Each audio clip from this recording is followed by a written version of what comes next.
5%, o que significa, quando a gente fala a cada 1% do PIB brasileiro, algumas centenas de bilhões em investimento em infraestrutura, né? Porque a cada pontozinho desse do PIB nós estamos falando, olha, são algumas centenas de bilhões a mais que vão ser investidos em estradas, em usinas, em empresas, em indústrias e etc. Tal. Portanto, 1% a mais, 1% a menos, significa algumas milhares de processos de licenciamento e de processos de tensionamento sobre quanto cada parte vai pagar do custo ambiental. Portanto, é óbvio que a agenda de controle ambiental é totalmente sensível à dinâmica econômica do país. Portanto, enfrentar esse debate no momento de recessão é totalmente diferente do que enfrentá-lo agora, que nós estamos enfrentando. Portanto, isso quer dizer o quê? Por que eu estou falando tudo isso, essa introdução longa? Porque construir o arcabouço legal que nós construímos nos últimos 20 anos, no momento em que, vamos lembrar que final da década de 70, 81, é o início da década perdida. Né? O nosso pico da era de ouro do Brasil foi 78, 80 ali. Depois nós passamos a década de 80 inteira e 90 em recessão econômica. Portanto, tudo que nós construímos de base legal, toda a dureza e sofisticação que nós construímos nos instrumentos de controle, nós construímos no momento de recessão econômica. Agora, nós estamos enfrentando um momento de retomada de uma dinâmica de crescimento econômico. O que está por vir, nós acabamos de assistir isso no Código Florestal, né? O que está por vir é que se nós não estivermos adequadamente preparados para efetuar o debate, se nós não formos capazes de também criticar o sistema e perceber que o sistema tem problema e que nós temos que resolver algum desses problemas, né? Nós podemos ficar reféns de defender um processo contra uma locomotiva que vai passar por cima da gente completamente. E hoje já há projetos de lei, casualmente, de um dos deputados líderes do que foi o processo do Código Florestal, o deputado Valdir Colato, de rever o sistema de controle ambiental, que eles estão chamando lá no Congresso de um novo Código Ambiental no Brasil, que, entre outras coisas, transfere a criação de unidade de conservação para o Congresso, transfere a homologação de terra indígena para o Congresso, joga boa parte do que são regulamentações gerais da quadra ambiental do Brasil para regulamentação em âmbito estadual e municipal, diminuindo o arcabouço do marco legal brasileiro, porque essa é uma novidade brasileira. O que é marco legal, ele não pode ser reduzido na escala estadual ou municipal. Então, se nós temos uma regra geral de proteção federal, essa regra ela pode ser mais restritiva ou mais dura no âmbito local, nunca mais frouxa. Se eu desmonto a regra geral e passo a montar ela a partir do local, do estado ou do município, quer dizer que eu perco uma referência de quadro geral e passo a tornar essa regra muito mais suscetível às pressões locais, né, ao jogo local. Então, portanto, eu estou falando tudo isso para dizer o seguinte: nós estamos enfrentando um momento de alto risco. Né? Eu estava falando para vocês aqui por que as empresas não estão satisfeitas com o licenciamento. Basicamente porque o custo para elas, na visão delas, é caro. Mais caro do que o custo de fazer o licenciamento é a imprevisibilidade, porque um licenciamento hoje pode sair em 6 meses e pode sair em 4 anos. Né? Isso vai depender de um conjunto de fatores completamente imprevisíveis, né? Completamente ingovernável. Né? O problema, se o licenciamento vai demorar 1 ano ou 2 anos, ele não é nenhum problema, desde que eu saiba. Né? Porque se eu sou um investidor e sei que para eu ter uma autorização de funcionamento eu preciso de 2 anos, eu coloco isso no meu cronograma. Agora, se eu tenho uma previsão de fazer uma obra, né, que tem previsão de estar no chão em 1 ano, e ela demora 3 anos, isso significa que a cada período que eu perco são alguns, potencialmente, em alguns casos, né?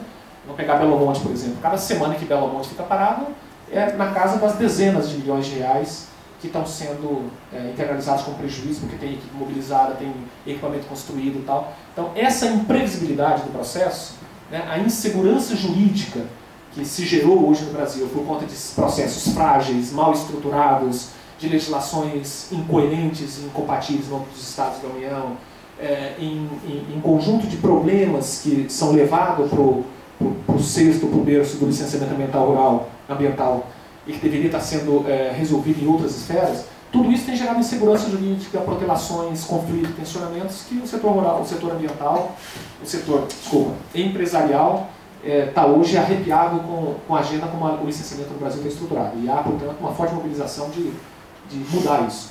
Do ponto de vista das ONGs, não há uma crítica estruturada, ou pelo menos não tenho lido nenhum paper ou nenhuma manifestação de coletivos de ONG falando sobre isso, mas a sensação geral é que eu não consigo encontrar ninguém satisfeito.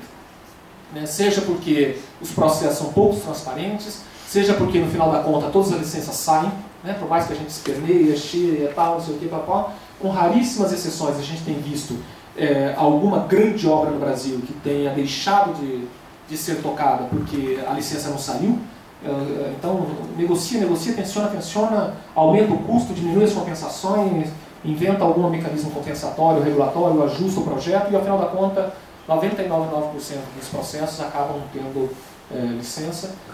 As ONGs, ou a sociedade civil de uma forma geral, acaba acompanhando às vezes 0,1% dos processos. Então vamos pegar aqui na Bahia, por exemplo, que se somar estados, município e União, possivelmente devem ser mais de 10 mil licenças ou 15 mil licenças emitidas anualmente aqui no estado. É muito provável que aquilo que chama a atenção da sociedade, das ONGs, da academia, não chega a 10 processos por ano.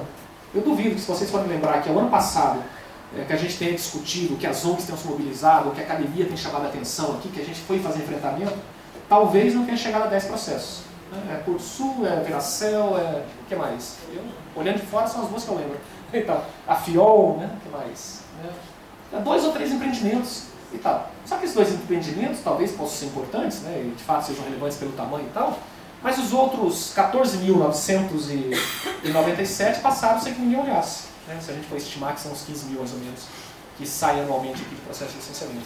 Então, assim, está todo mundo insatisfeito porque você vê que a qualidade ambiental dos nossos rios, das nossas biotas, está tudo sendo rapidamente degradado. Às vezes a gente consegue polarizar e tensionar num empreendimento, num negocinho, numa coisa pontual que é mais simbólica para chamar a atenção da sociedade, mas é óbvio que aquilo serve como um gesto de grito da sociedade. Mas tem baixíssimo impacto na escala geral do problema de um estado, de uma região, de um país, de uma bacia hidrográfica e tal, porque de fato 99% dos processos que estão tensionando para a degradação daquela região estão fora do que a gente é capaz de acompanhar, do que a gente é capaz de ver, do que a gente é capaz de entender. E, portanto, aqui vai aquele conjunto de outros elementos que poderiam estar suprindo isso. Talvez um sistema de informações ambientais, que está previsto na Lei de 81, talvez devesse servir para isso. Um relatório de qualidade ambiental, como está previsto na lei, desde 81, talvez pudesse estar servindo para organizar essas informações que afetam a qualidade ambiental para nós, o conjunto da sociedade, que, portanto, nós pudéssemos nos instrumentalizar para enfrentar esse debate. Portanto, eu vou fazer uma provocação, que é uma forma de pensar como a gente poderia estar exercitando o livre pensar para enfrentar esse debate. Na minha visão, basicamente é o seguinte: como está estruturada a área de controle ambiental hoje, no sentido amplo, ou seja, licenciamento, fiscalização, monitoramento, ele faliu. Eu diria assim, se não serve para nada, ele serve para a gente marcar a posição pontualmente em casos excepcionais e intervir para ajudar a melhorar a performance pontualmente de alguns projetos. Em termos de assegurar a qualidade ambiental, no sentido mais macro, mais amplo, ele não cumpriu ao que veio e tem poucos sinais de que será capaz de cumprir para frente. E principalmente por que eu digo isso? Primeiro, porque se a gente for olhar os últimos 20 anos, a gente teve processos crescentes de degradação ambiental em várias frentes, embora a gente tenha conseguido recuar, como foi o caso de Cubatão, onde nós tivemos uma melhoria inequívoca de 80 para cá, e outros casos simbólicos, mas o fato principal é que esses sistemas todos de licenciamento, de controle, de outorga, de anuência, de autorizações, etc. Eles foram se consolidando no Brasil como um sistema de emissão de ato administrativo. Então a lógica dos órgãos ambientais, ela começou a ser medida pelo número de atos que eu emito, pelo volume de atos que são emitidos, pelo número de funcionários necessários que eu preciso ter no meu órgão ambiental para emitir isso. E o resultado é que você entra hoje, eu já tinha comentado isso na nossa reunião aqui alguns meses atrás, em qualquer órgão ambiental desse país, em qualquer um, sem diferença. Você vai de São Paulo, Minas Gerais, que é o nosso Sul Maravilha, ao Pará, onde eu fui secretário de Meio Ambiente, que é um estado difícil, a qualquer outro estado dessa federação, a diferença real na área de controle ambiental vai ser muito pouca. Então, o que você tem lá dentro é 90%, aproximadamente, a gente tem feito esses números, estamos levantando esses dados nos estados onde a gente trabalha, a variação é muito pequena, mas basicamente, se a gente for arredondar para efeito simbólico aqui, aproximadamente 90% do pessoal do órgão ambiental voltado à aplicação dos instrumentos de controle da qualidade ambiental, eles estão circunscritos ao instrumento da emissão de licenças. Emissão de licença. Então, é uma força de trabalho do órgão ambiental que está presa entre o carimbo do protocolo e o carimbo da emissão da licença. Basicamente em análise de papel, em análise de documento preso atrás de uma mesa dentro do órgão ambiental. Quando você vai para a área de fiscalização, que empresa pela lógica do sistema, você deveria ter um processo de licença que é um momento de pactuação entre o poder público e o privado, onde eu disciplino os limites até onde o privado pode ir e pactuo responsabilidades dentro daqueles limites que ele deve cumprir para com o Estado, não para o órgão ambiental. A responsabilidade do privado é com o Estado brasileiro, com a sociedade. Mas o instrumento da licença é esse instrumento jurídico de pactuação desses limites e dessas obrigações. Portanto, esse momento, ele deveria ser checado imediatamente pela fiscalização ambiental, que deveria estar checando se aquelas obrigações, se aqueles limites impostos foram e estão sendo cumpridos, foram e estão sendo feitos de acordo com os impactos analisados na avaliação de impacto. Portanto, se de fato eu estou cumprindo aquilo que eu prometi na licença, se eu estou fazendo o meu empreendimento de acordo com o que eu indiquei no meu estudo de impacto ambiental, se a avaliação de impacto ambiental realmente foi capaz de capturar os principais impactos e eles estão se realizando de acordo com o previsto, porque é óbvio que se eu emito uma licença, se há um processo de licenciamento, é porque haverão impactos, haverá prejuízo. O estudo ele serve para mensurar o tamanho desses prejuízos e ações necessárias para mitigá-los, manejá-los, compensá-los, recuperá-los, etc. Tal. Portanto, a chave do processo deveria ser checar. Né? Eu pactuei, eu barrei um compromisso, eu defini um limite, eu vou checar se esse limite está sendo cumprido. Quando a gente vai para os órgãos ambientais hoje, um órgão ambiental no Brasil hoje, que tem 10% do seu pessoal dedicado à fiscalização, é o teto. No geral, você tem 5%, 3%, 2%, 4% dedicado do quadro pessoal, dedicado à fiscalização. Aí tudo bem, então, sendo poucos, mas se fossem muito efetivos, poderiam cumprir. Aí você vai olhar o que o pessoal da fiscalização está fazendo hoje. Eu estou aqui generalizando números, claro que isso de estado para estado varia, de órgão ambiental para órgão ambiental pode variar um pouquinho, mas 90% do que o setor de fiscalização hoje dos órgãos ambientais fazem é denúncia. Seja motivado pelo Ministério Público, seja motivado pelo próprio impulso do órgão ambiental, seja motivado pela denúncia cidadã, seja motivado por acidentes ambientais, por denúncia de risco, denúncia de crime, denúncia de não sei o que e tal. 0, alguma coisa por cento está vinculado a monitorar as obrigações, monitorar o cumprimento dos limites, monitorar o cumprimento de condicionantes. Portanto, a licença ambiental hoje virou uma licença para matar. Porque eu pego aquela licença, ela tem 30, 40, 50, 60 condicionantes, um número imenso de obrigações para eu cumprir, só que eu, como empreendedor, sei que ninguém jamais vai, ou raramente, a menos que eu caia um raio na minha cabeça, eu vou ser fiscalizado, controlado e monitorado daquilo que está. Claro, existem mecanismos de controle, digamos, ad hoc, né? Eu vou ter que renovar minha licença, eu vou ter que prestar conta ao órgão, eu vou ter que estar não sei o quê. Mas eles têm sido pouco efetivos nesses processos para garantir que de fato se cumpra. E quando a gente vai olhar o monitoramento, então a gente fala, não, eu licenciei, eu fui lá e fiscalizei, depois eu peguei esses dados, que a fiscalização é sempre amostral, e integrei isso numa base de dados que informa a sociedade como que eu estou garantindo a qualidade ambiental. Então, em tese de monitoramento, deveria ser o produto final. O produto final de um órgão ambiental não é número de licença emitida. Ele deveria ser um sistema que apresente à sociedade, eu estou cumprindo meu papel constitucional de garantir qualidade ambiental e proteção à vida, e aqui está o que eu tenho feito. Então, eu emiti o ano passado 15 mil licenças, essas 15 mil licenças tiveram tais perfis, tiveram tal pressão sobre as biotas, sobre as bacias, sobre os recursos ambientais, sobre o serviço, sobre a vida e tal. Eu mitiguei esse daqui dessa forma e tal, está aqui os dados, qualquer cidadão pode fiscalizar, acompanhar, denunciar e tal, eu tenho tudo isso integrado. Existe isso em algum lugar do Brasil? Nenhum. Não tem nenhum único órgão ambiental nesse país que tenha algo nem parecido com isso. Nem parecido. Quando a gente vai olhar o que tem de monitoramento nos estados brasileiros, no geral você tem isso que você vê aqui na Rua de Salvador. Uma plaquinha, uma estaçãozinha embaixo, automatizada, que não precisa de ninguém estar lá mexendo, dizendo o ar hoje está muito bom. Está lá, monitoramento da qualidade do ar. Isso tem em São Paulo, tem aqui, tem no Rio de Janeiro, tem vários outros lugares. Quando é muito sofisticado, isso está integrado numa páginazinha na internet, que mostra os manchinhos lá da cidade, onde está pior ou melhor a qualidade de ar naquele dia, acabou. Qualidade de água.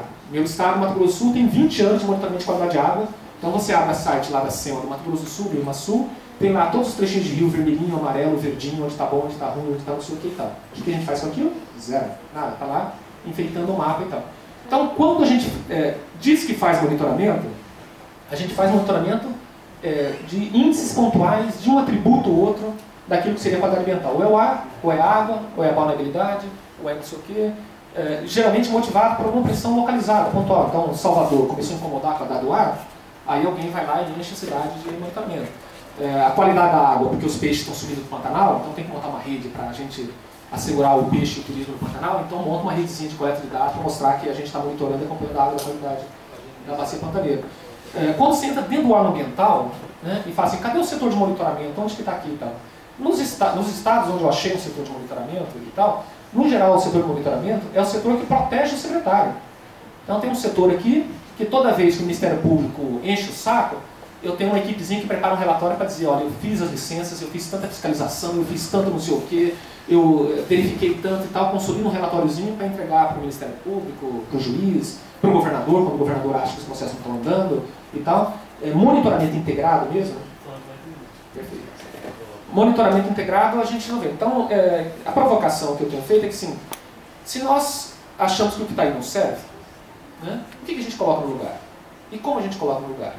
Então, a provocação que eu vou fazer, e a gente tem se debruçado nisso, e, portanto, não é uma receita, não é nada do tipo, é mais uma provocação porque não é receita prontas e não é receita fácil de construir. Eu acho que esse é o debate que a gente tem que fazer nos próximos meses para contrapor, inclusive, o debate que o Congresso fará.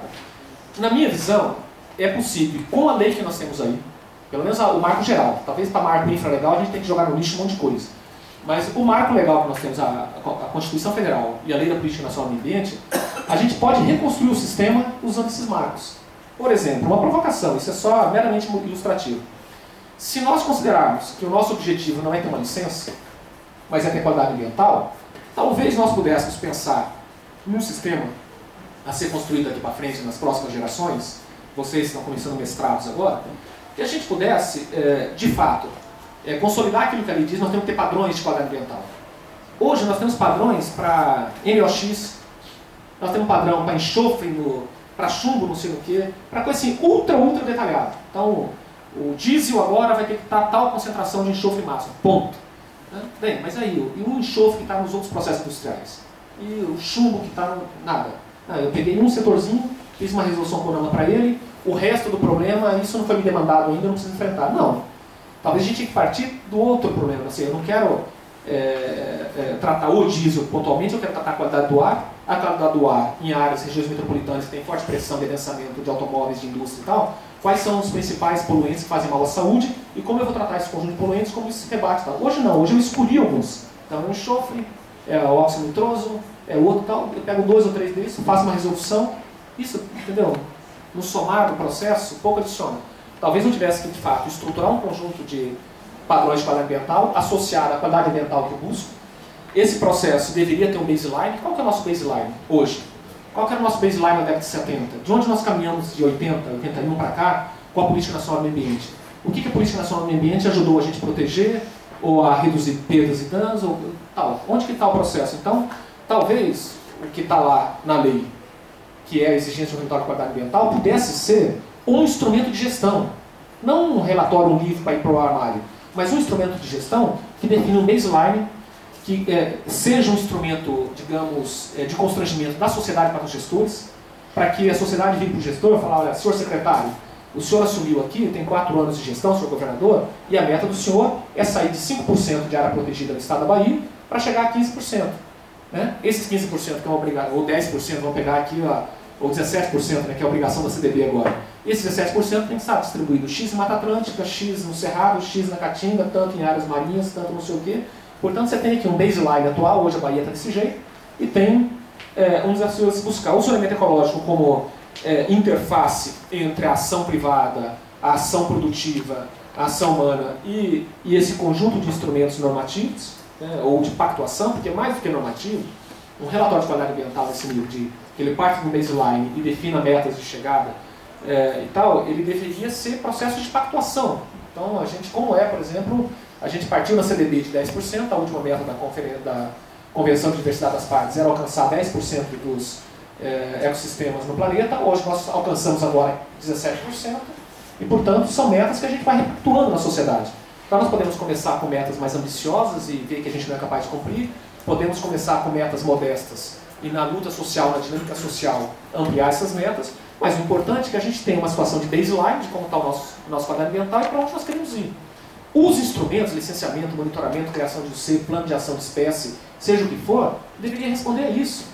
Hoje esses instrumentos todos que nós criamos não respondem a nada. A quem responde? Entendeu? A quem responde o licenciamento? Áreas protegidas. Eu fui diretor de ecossistemas do IBAMA, a área, antes do Chico Mendes, que gerencia as áreas protegidas do Brasil.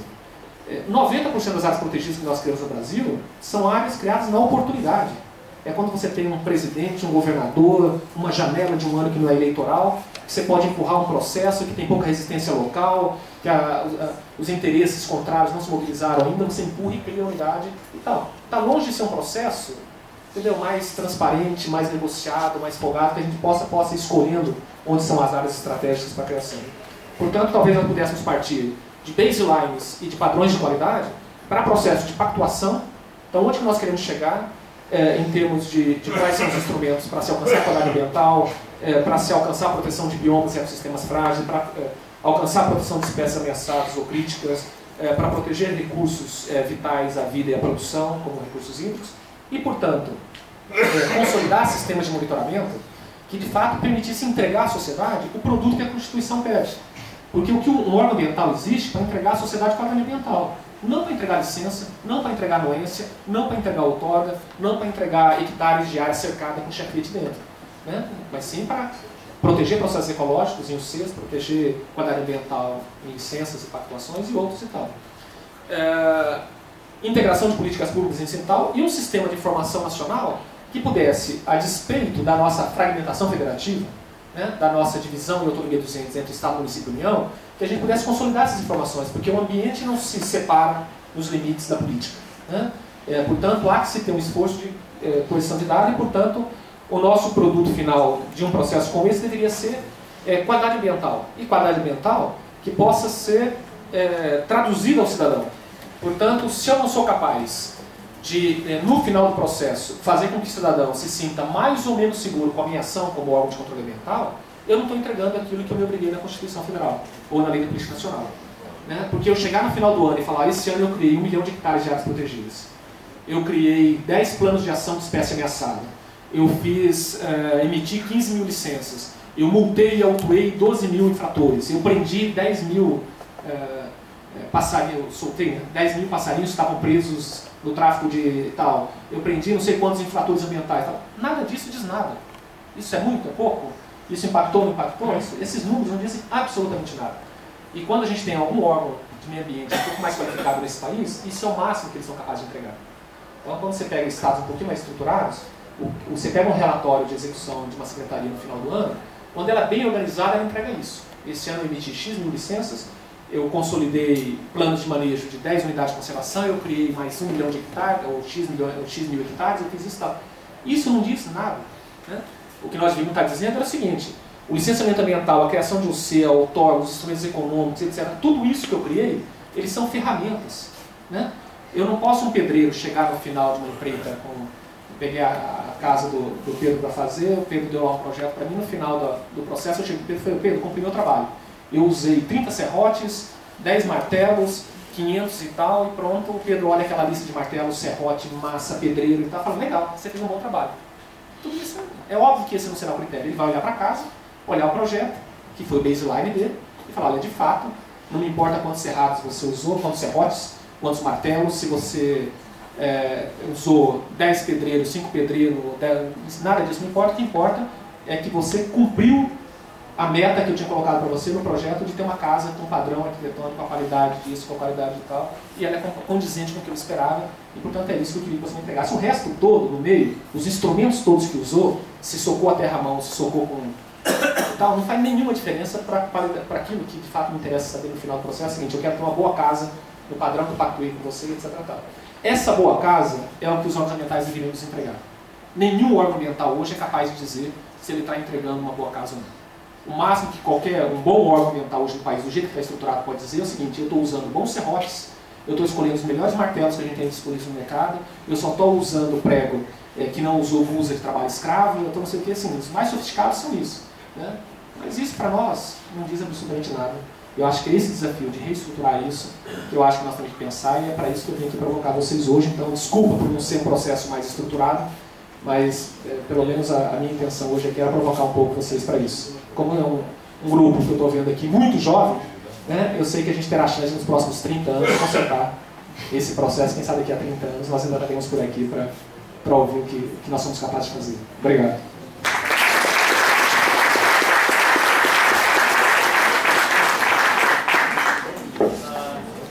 Nós temos 10 minutos para a discussão. Inscrições, e a gente está tentando conseguir um microfone sem fio lá, enquanto não chega.